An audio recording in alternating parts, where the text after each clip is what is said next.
Vamos fechar os olhos, aqueles que assim desejarem, elevar o nosso pensamento ao nosso Mestre Jesus, a quem nós rogamos bênçãos a envolver todos nós neste momento, que possamos sentir o amparo de nosso Mestre, da espiritualidade que nos orienta, que nos recebe neste momento, e que tenhamos condições nesta noite de assimilarmos o máximo possível das lições de hoje, fazer com que essas lições possam permanecer em nossa intimidade, e que através desse conhecimento tenhamos mais instrumentos para vencer os desafios da nossa jornada, sabendo que o Pai nos ampara a todo instante, que nós nunca estamos sozinhos.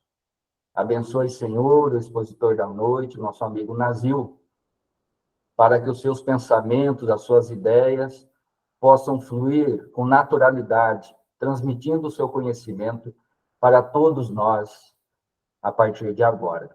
Em vosso nome, mestre amigo, iniciamos as atividades, estudo do Evangelho online desta noite.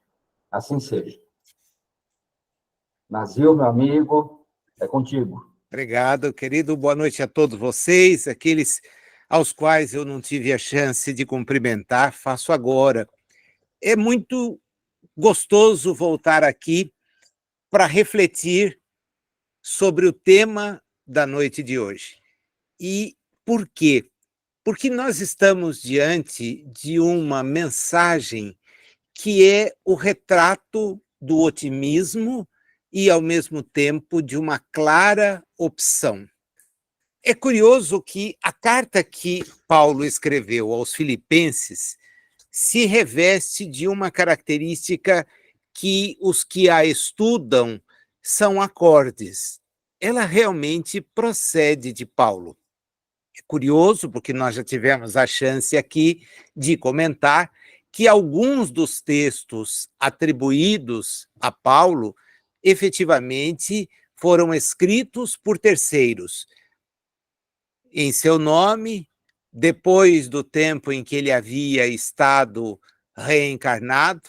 O fato é que esses textos nem sempre permitem uma clara identificação daquele que é o seu escritor, daquele que dirigiu o convite.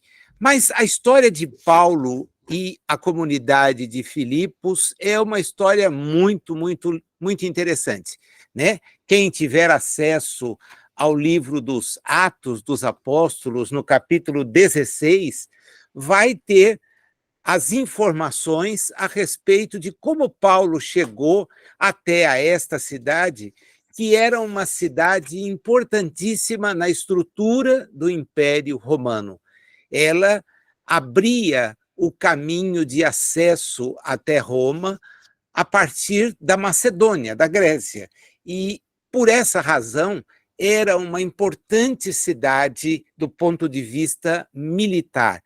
Ela tinha cidadãos romanos que gozavam dos mesmos direitos que aqueles que moravam em Roma detinham.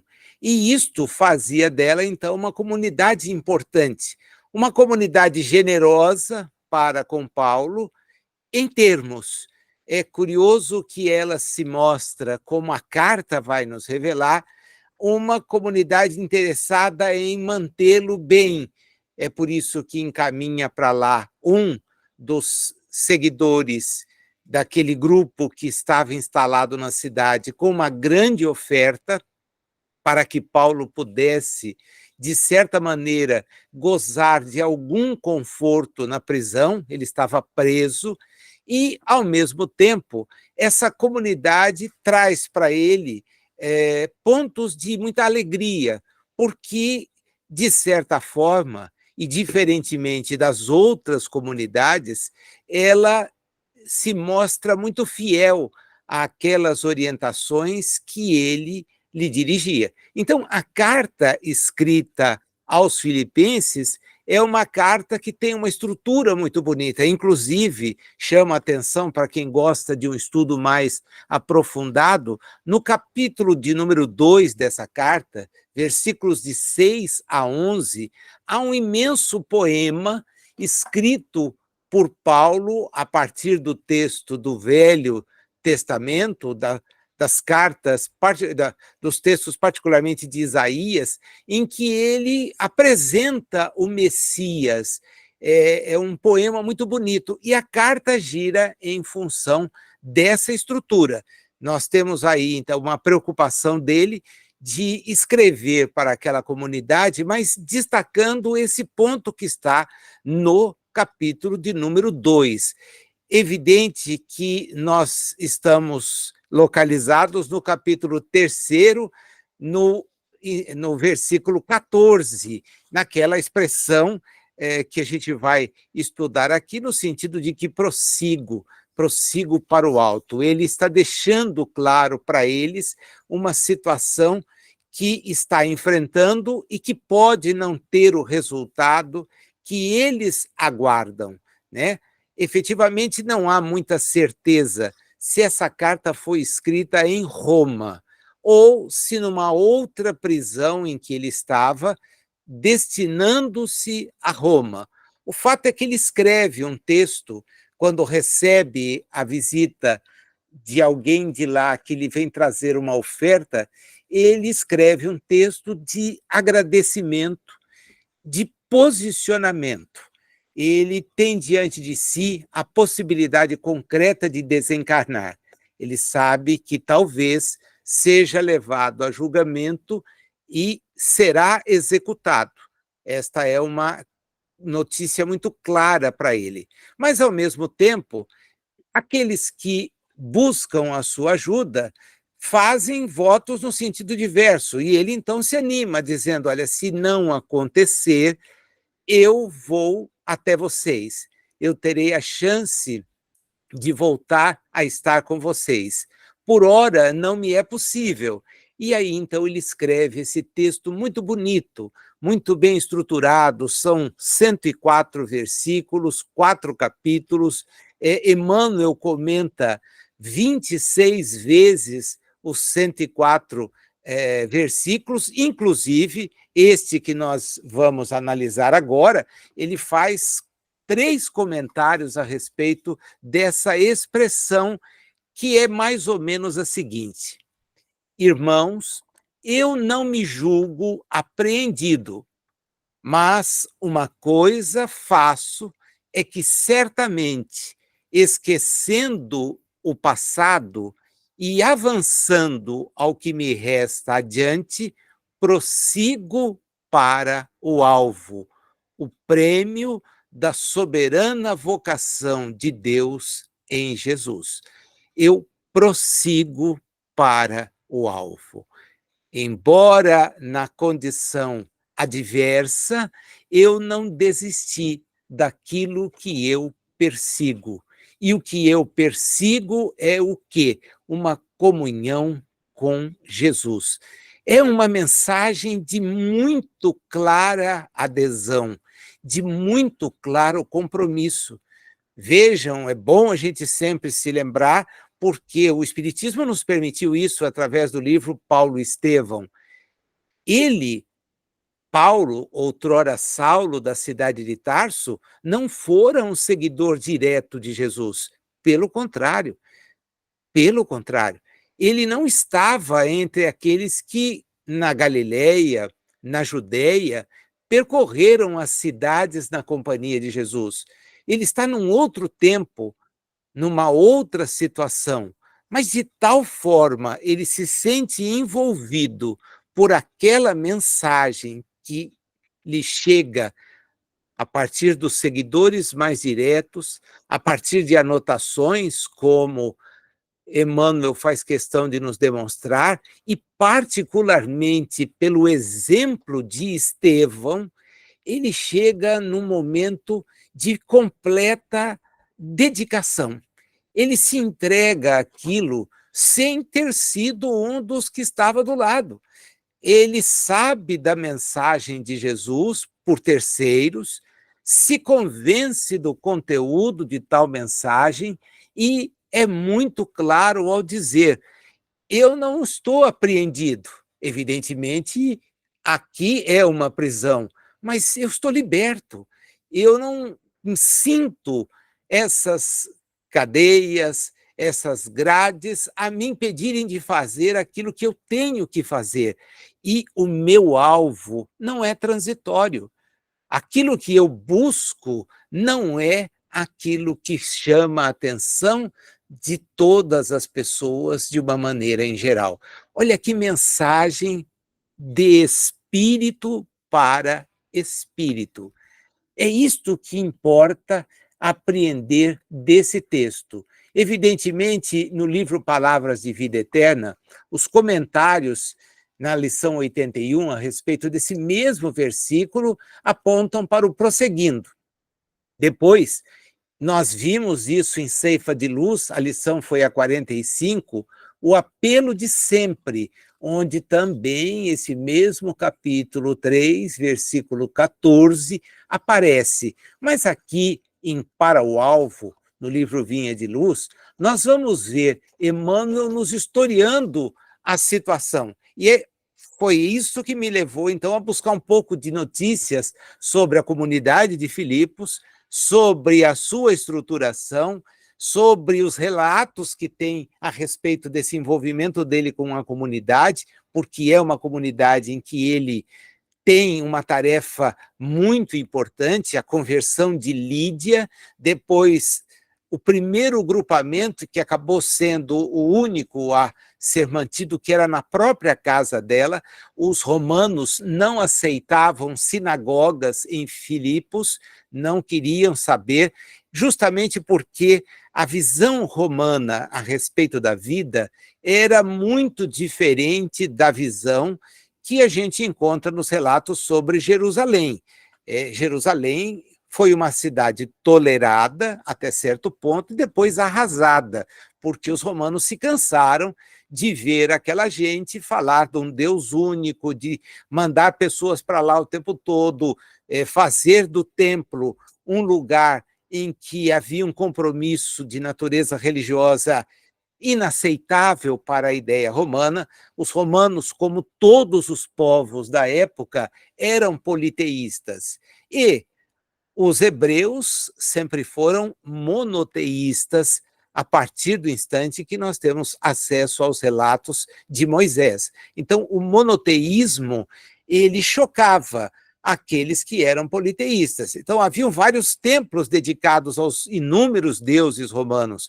E, de repente, essa conversa de um único Deus, de que ele mandou um emissário, que esse emissário vai voltar, porque é a primeira mensagem que Paulo transmite, a da próxima volta de Jesus. Ele ansiava por essa volta, né? Mais tarde, os seus textos vão revelar que ele entende que não era aquilo, não, aquela ideia primeira não era a ideia predominante. Mas quando ele resolve, então, responder aos portadores daquela oferenda e escreve essa carta, ele deixa muito claro esse seu novo compromisso. O Emmanuel nos situa, né, dizendo o que era um homem vinculado a uma determinada visão, um doutor em Jerusalém, de repente precisou abrir mão de tudo aquilo. Os preceitos, os preconceitos de uma raça, de um determinado povo, uma importância de família, ela desaparece. Nós nos lembramos da execução de Estevão, quando ele, Paulo, toma a iniciativa de romper com Abigail. E Abigail não consegue entender aquilo naquele instante. Mas como? E ele deixa muito claro: eu não posso, como um estudioso da lei, alguém que vai cumprir uma tarefa no templo de preferência ou numa importante sinagoga das muitas que estão esparramadas pelo Mediterrâneo. Eu não posso estar casado com alguém cujo irmão foi morto por seguir a um visionário. E Abigail entra em completo desespero, porque é uma atitude equivocada da parte dele, uma atitude que ela entende não era para ser tida naquele instante. Ela estava recebendo nos braços o irmão desfalecido, ela o reencontrara depois de uma série de peripécias que o livro Paulo e Estevão nos relata.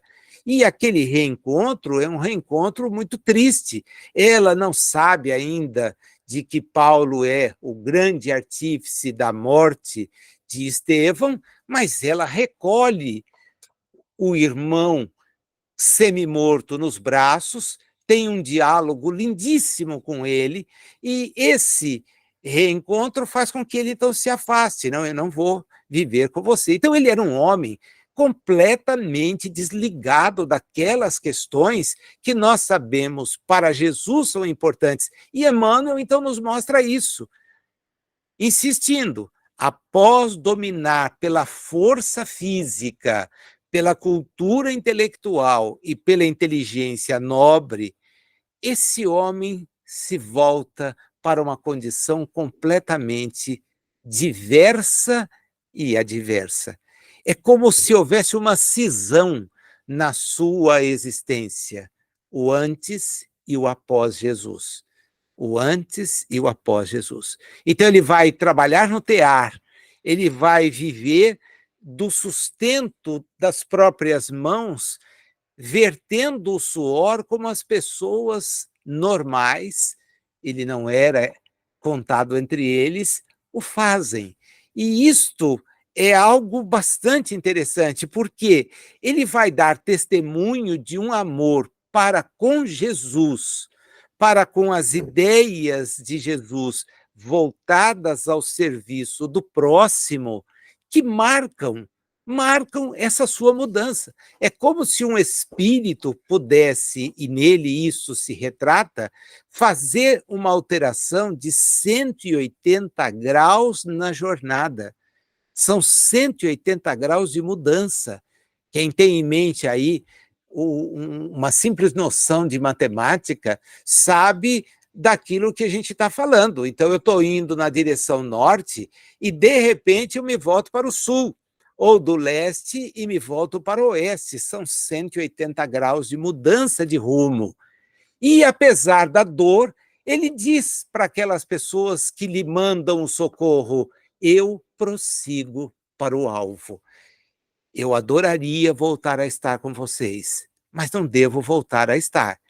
E se eu desencarnar, não esmoreçam, não fraquejem. Por quê? Porque nós temos uma meta a atingir. Então, Emmanuel pontua isso de maneira tão clara, quando nos diz que, apesar de todas as adversidades, Paulo nunca desanimou. Ele prosseguiu para um alvo, e esse alvo era a união de um discípulo com um mestre que ele não havia conhecido na reencarnação. Nós estamos, evidentemente, diante de um espírito que traz consigo uma tarefa a ser desempenhada que é muito adequada à sua própria jornada evolutiva, né? Os espíritos insistem quando nos dizem que as missões são sempre outorgadas para quem tem condições de desenvolvê-las e vão ser desenvolvidas apesar de todas as adversidades. É assim que acontece com Paulo, é assim que acontece com Kardec, foi assim que aconteceu com Chico e com outros tantos espíritos de relevância, cujos exemplos nos chocam. E por quê? Porque nós, embora convidados para participar desse grande banquete, nós não conseguimos seguir tais exemplos. É isso que faz com que Emmanuel, então, mude o enfoque da sua narrativa. No primeiro momento, então, ele mostra, olha, é alguém que venceu a si próprio, suplantou quaisquer limitações e persegue um objetivo. Agora, quantos de nós estamos dispostos a seguir esse tipo de exemplo? Quantos de nós? E ele insiste, os convites estão aí para nós. O convite para participar desse banquete que representa para o espírito o modificar-se, ele está presente em nossas existências diuturnamente. Aqui, todas as semanas, ele é renovado. Todos os domingos, das 7 para frente, alguém, usando uma das lições de uma obra que é referência, nos endereçando o mesmo convite. Nós, que diariamente nos recolhemos em prece, ouvimos esse convite repetido à exaustão. Mas aí vem a pergunta: nós estamos efetivamente voltados para essa mudança? Apesar dos mensageiros que Jesus nos envia, ele próprio aqui esteve, nós estamos buscando a excelência da vida superior ou não? Infelizmente, registra Emmanuel, a maioria é de operários fugitivos, que não querem saber nada sobre realização íntima, querem saber sobre coisas transitórias. Muitos de nós perdemos de vista a obra por fazer e somos desinteressados das lições necessárias, esquecendo-nos de que estamos na Terra não em estação de férias. Nós estamos na Terra porque nossos espíritos precisam da oportunidade reencarnatória para vencer limitações que nos impedem de estar distantes de um mundo de expiações e provas. Mas nós não queremos. Nós insistimos nas mesmas condutas, nas mesmas posturas. Porque, diante do obstáculo que surge, o que acontece? Nós nos desesperamos, lamentamos, ficamos acabrunhados, tristes, e nos dizemos, como registra Emmanuel, vencidos, eu não vou conseguir jamais ser uma pessoa melhor. O detalhe, o que nós fazemos para ser essa pessoa melhor? São facilidades que estão no caminho? Não, a gente está falando de alguém que está preso. Está preso. E preso por quê? O que ele fez? Da mesma maneira que Jesus amou a humanidade. A humanidade não quer ser amada, ela gosta dos tiranos, daqueles que dominam, ela não gosta dos que amam, os que amam ela sacrifica com a língua, com as mãos, com as posturas. Os que são humildes, os que são voltados para o bem, nós não queremos. Eles não são espelho para nós, são tratados por nós como criaturas a serem rejeitadas.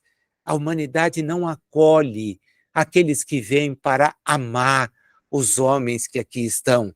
Não é da nossa postura. Vejam os ídolos de barro que, mais uma vez, pululam a cada clique, a cada curtida numa rede social.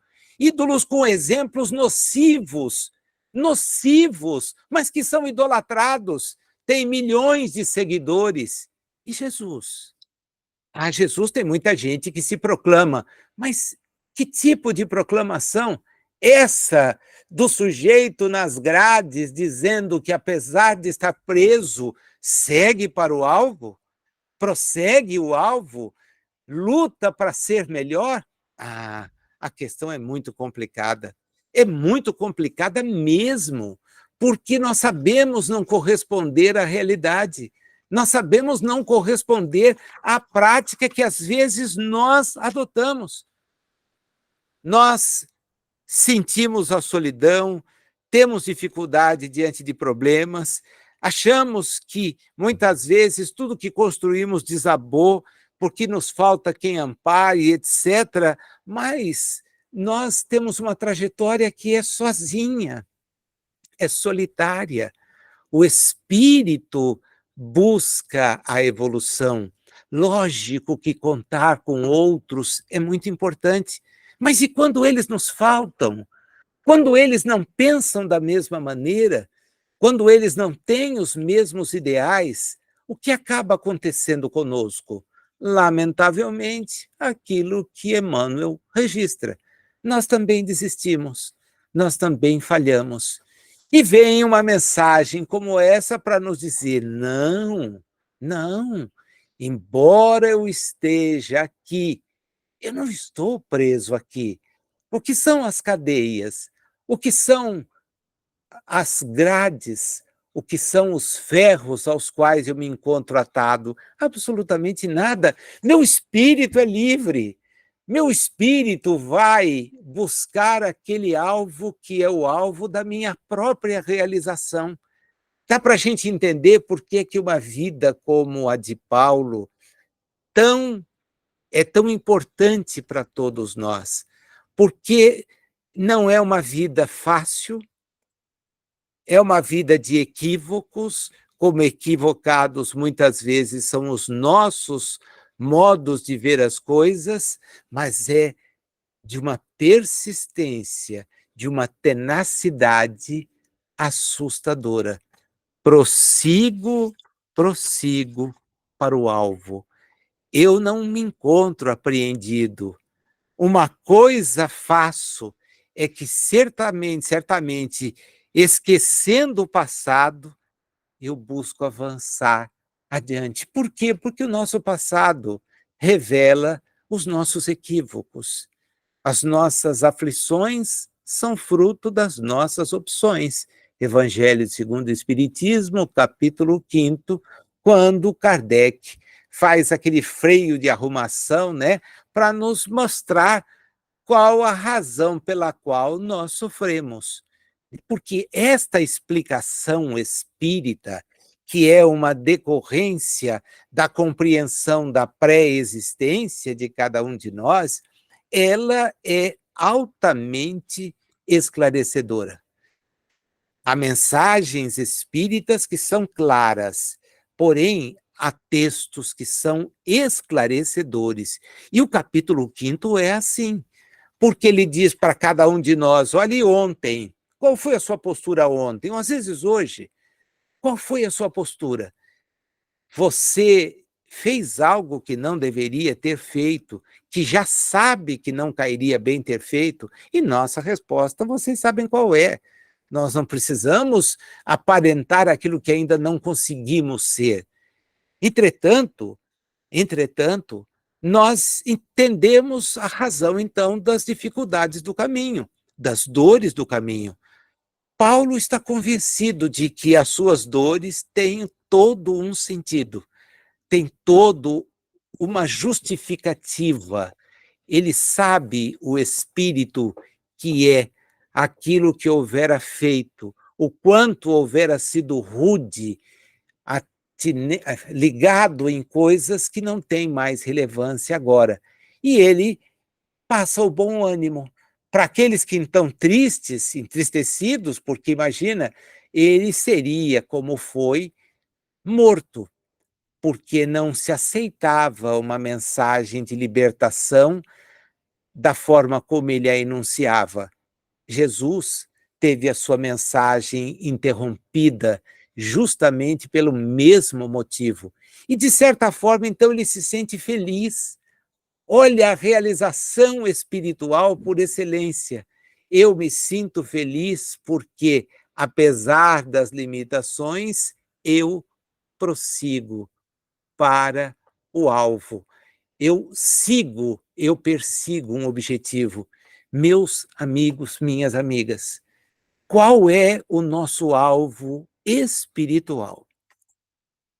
Eu acho que é muito importante aproveitar uma lição como essa para que a gente pare e reflita. Qual é o nosso objetivo espiritual? Espiritual. Porque os objetivos materiais, relevantes, importantes, supervalorizados, eles permanecerão no mundo, não nos acompanharão.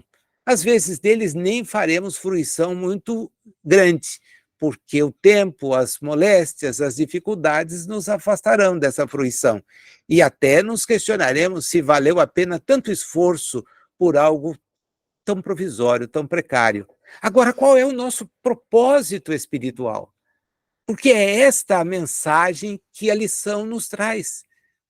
Ele diz que cadeias não retém porque ele persegue um alvo. Na estrutura da carta, isso está lá no capítulo 3, né? Nós vamos perceber claramente o testemunho que ele dá. Ele narra ali numa série de episódios, de frases, que o seu passado é o passado errado, mas a partir do momento em que ele se encontra com Jesus, ele sente que a vida tem um sentido, e esse sentido é totalmente diverso daquele sentido que ele tinha. O alvo é ser como Jesus é.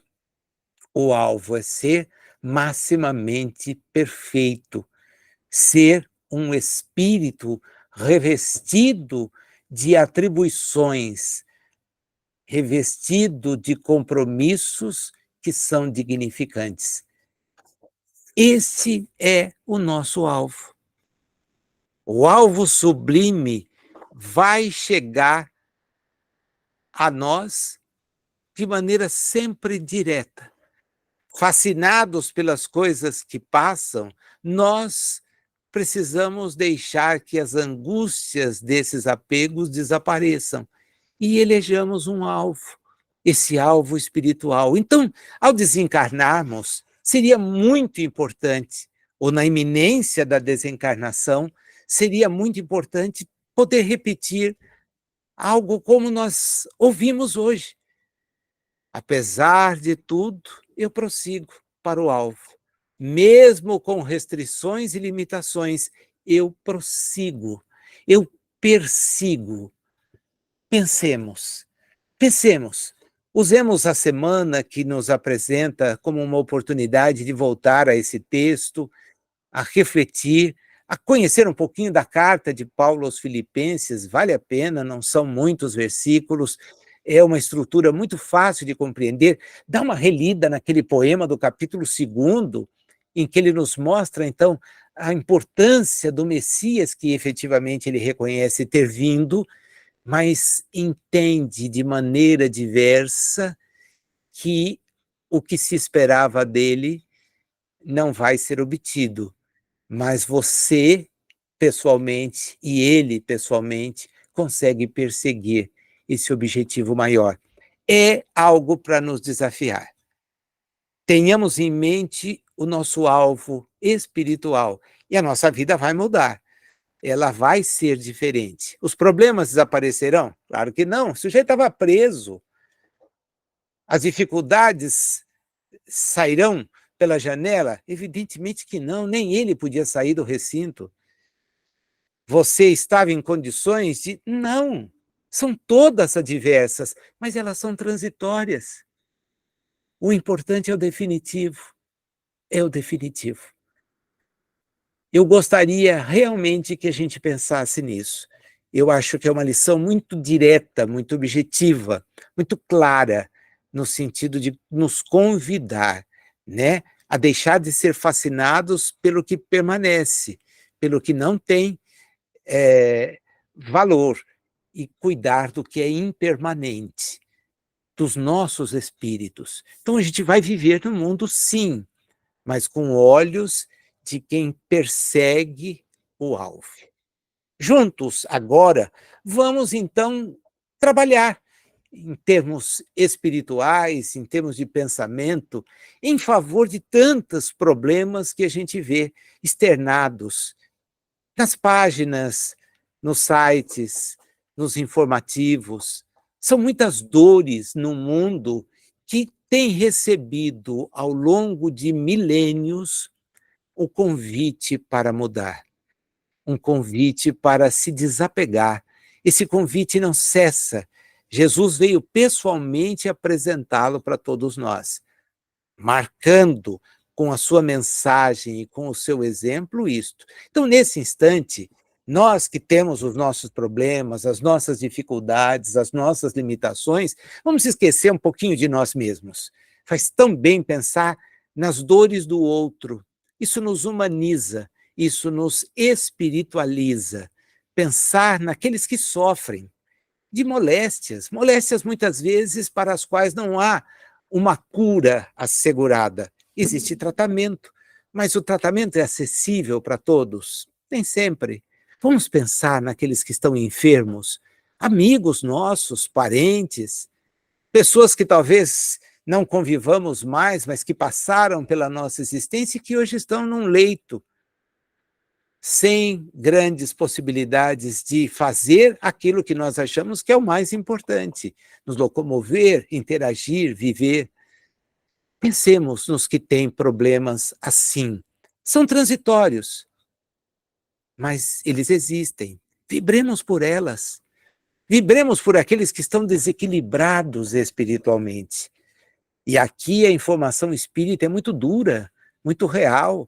O desequilíbrio prossegue após a desencarnação. E é tão triste estar desequilibrado espiritualmente. Não saber que rumo tomar, o que buscar. Nós conhecemos pessoas assim. Vibremos por elas. É um instante ótimo de pensar nas moléstias do espírito. Curioso, né? As pessoas se ligam nas moléstias do corpo.